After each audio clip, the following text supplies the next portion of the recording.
I'm Chris Kaiser, MedPage Today, here in San Francisco at the conclusion of the TCT meeting. I asked Dr. Greg Stone, Program Director, to give us some highlights of this year's meeting.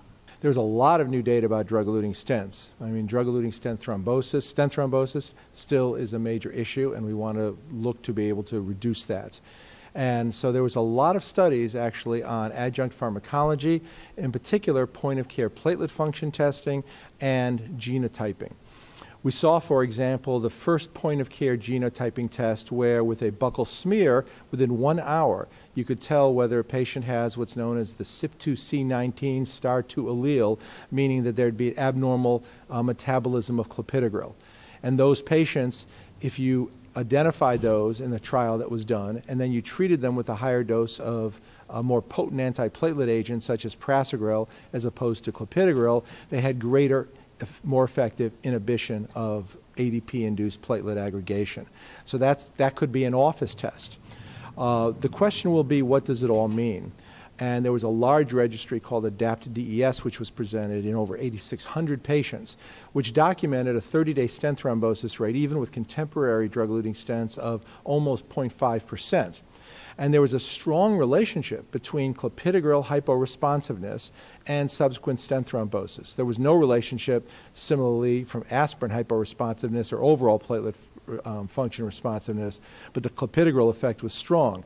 However, the sensitivity and the specificity of that test was not so great. It was only modest at best, and therefore the prevalence of the disease, stent thrombosis, is so low, there's so much overlap in any individual patient that it's not going to be particularly helpful. So we saw also presented several unique new drug-eluting stents, the first in man type of studies, but with 300 or 400 patients, so relatively large studies, looking at changing the standard metallic stent with a durable polymer that elutes the drug to a very small amount of a bioabsorbable polymer, or either no polymer at all. And the thinking being that the polymer, either the load of the polymer or its amount or type of degradation or its permanency, adds to the risk of late stent thrombosis. And in several of these trials, they showed very effective suppression of neointima, that is effectively reducing restenosis, as effective as our current drug-eluting stents, and we know that the polymer is gone within 3 to 4 months. So it's going to take large outcomes trials with longer-term follow-up to see if this does translate into improved long-term safety with as much efficacy, but it's very promising. We saw the outcomes of a unique stent that has a special antibody coated on it that captures circulating endothelial progenitor cells. And it allows the stent to endothelialize more quickly while it's eluting sirolimus, the potent antiproliferative agent. And that showed a very homogeneous coverage of neointima by optical coherence tomography studies that were done. The partner trial created quite a buzz at TCT, and for good reason. The results were nothing but positive, and as Dr. Stone noted, they have the potential to be practice-changing. Yeah, this was very exciting. Well, first we saw the 2-year data from the cohort B of partner, and these were the patients who had inoperable severe aortic stenosis, very elderly and frail and ill, and they were randomized to receive the standard of care versus the SAPIEN transfemoral aortic valve. And what it showed at 1 year, as you recall, was a marked reduction in mortality, but a slight increase in stroke. So at 2 years, the mortality curves continue to diverge. So the patients are living, the ones who were treated, the patients who were not treated are dying. And so it's not a short-term benefit, which is then a catch-up. I mean, it's a profound salvage of human life. The patients who were treated feel much better. They have, of the 2-year period, they stayed alive and out of the hospital for an extra 1 year compared to the other patients. So these were profound differences. So that just shows the potency, and this is truly a revolutionary therapy in such patients. We also saw the cost effectiveness and quality of life data for the first time from the cohort A group, and this was 1 year data. These were the patients with high risk surgical aortic stenosis. So they could be surgical candidates, although we knew it would be high risk. And they were randomized to either TAVI or TAVR versus surgical aortic valve replacement. Now, some of these patients had femoral transcatheter aortic valve replacement, and some of them had too much aortoiliac disease and could only have a transapical approach. And the outcomes actually were quite different.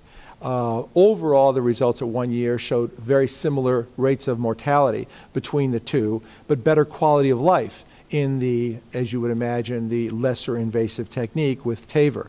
But there were big differences between the transfemoral and the transapical approach. The transfemoral approach tended to have better mortality than the surgical approach, and the quality of life was better for the first 6 months.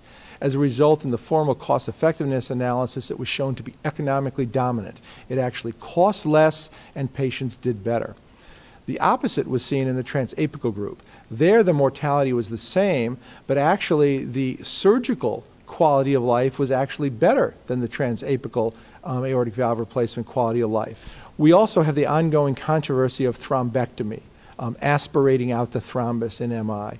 And there was a study called Mostella that took patients and randomized them to either thrombectomy with either rheolytic thrombectomy, that is actively creating vortexes to vacuum out the thrombus, versus just simple aspiration or suction thrombectomy, versus control, that is primary angioplasty without thrombectomy.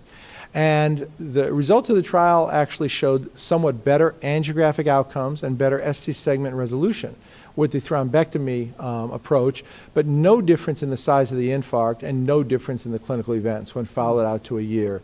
So the jury is still out. After all of these studies have been done on thrombectomy, I think clinical events are the most important, infarct size is the second most important, and then after that, everything else is third and fourth and fifth. But what will impact practitioners immediately as they return home? I think we'll be using less point-of-care testing with either genotyping or platelet function testing. We've learned more and more how important bleeding is. We're going to individualize groups of patients who are either at high risk or low risk of bleeding to decide whether or not we can use more potent therapies in those patients. I think the use of radial artery access will continue to tick up on the basis of this meeting. The SAPIEN valve was just approved in the United States, and for patients who are with inoperable aortic stenosis, and this meeting is just going to lead to even a stronger clamor to want to use that valve in appropriate patients to really save lives. But there was new information throughout this meeting on cell therapy, left atrial appendage closure, adjunct pharmacology, endovascular intervention. I mean, I can go on and on. You'll have to come back for another interview for all that. As you heard from Dr. Stone, there are lots of useful lessons for clinicians to take home. In San Francisco, at the TCT meeting, I'm Chris Kaiser, MedPage Today.